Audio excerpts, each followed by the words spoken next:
Hey Brad Culture viewers, it is me, Dash Island, once again for another video.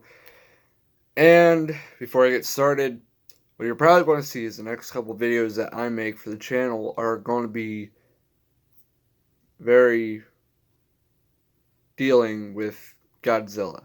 Because I'm a big Godzilla fan, and of course, me and my family are a bit obsessed. So, you know what? It's better to talk about Godzilla than politics, so let's get to it. So this video is called Why the Critics Are Wrong About Godzilla, King of the Monsters. Now, in order to understand Godzilla, you have to go into the culture of Japan, and you have to go into the motive as to why Godzilla was originally created. A lot of the critics are giving mixed reviews to Godzilla because it doesn't focus on the humans enough. Here's the thing. The original Godzilla did sort of focus on the humans, but not in a good way as the critics want. Because here's the thing. Godzilla was created as a force of nature in response to the Cold War. Because there was the first nuclear tests, well, there were the first atomic bombs dropped on Hiroshima and Nagasaki. And then there were the nuclear tests like the ones at Bikini Atoll. If you see in one scene in the 1954 Godzilla, you can see Godzilla's head hovering above the town. And that was on purpose, because his head was supposed to be shaped like the mushroom cloud of the one that you've seen at Bikini Atoll. Because in Japan, that nuclear test at Bikini Atoll, people could see it above their heads in Japan. So they wanted to recreate that moment. And Godzilla was always a force of balance. What happens when you try to play a god like that? And then it became a kaiju classic with monster fighting. And in ways, a lot of these movies were somehow represent mankind's flaws. But the other thing is that these are kaiju movies, and we don't want to see too much of a storyline with the humans. We just want to see big monsters fighting. That's why Godzilla was such a huge hit, not only in Japan, but in America, because we love seeing fighting. Here's the thing. The 1998 Godzilla wasn't just atrocious because of everything we know it to be atrocious for, but it focused too much on trying to make the humans look good. But 2014 Godzilla was a great Godzilla movie, don't get me wrong, but it played too much hide and seek with Godzilla himself. But it also did kind of represent the new fears with nuclear stuff, with nuclear power plants, because we saw it with the Janjira plant, which is pretty much reminiscent of what we know of Fukushima.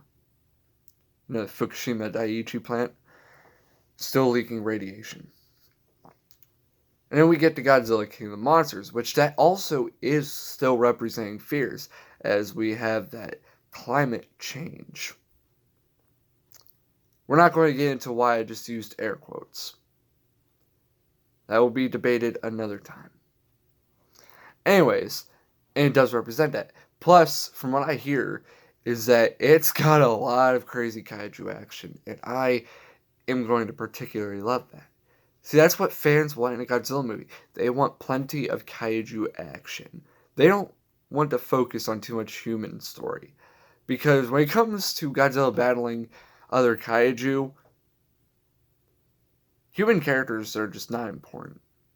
They're not that important. I mean, just look at how bad it got with Godzilla Final Wars. In other stories, they didn't play too much role, but they were just basically the side arc, where the main arc is just Godzilla. I mean, we kind of didn't see that with Godzilla vs. King Ghidorah in 1992. Or is it? No, it was 1990. Gotta get my years right. But, anyways, the critics have wrong is they want to plant humans as the central storyline, and they're too egocentric. It's egocentric, in my opinion. Because it's about Godzilla, the force of nature who seeks to bring balance, who is worshipped as a god in different cultures in its lore.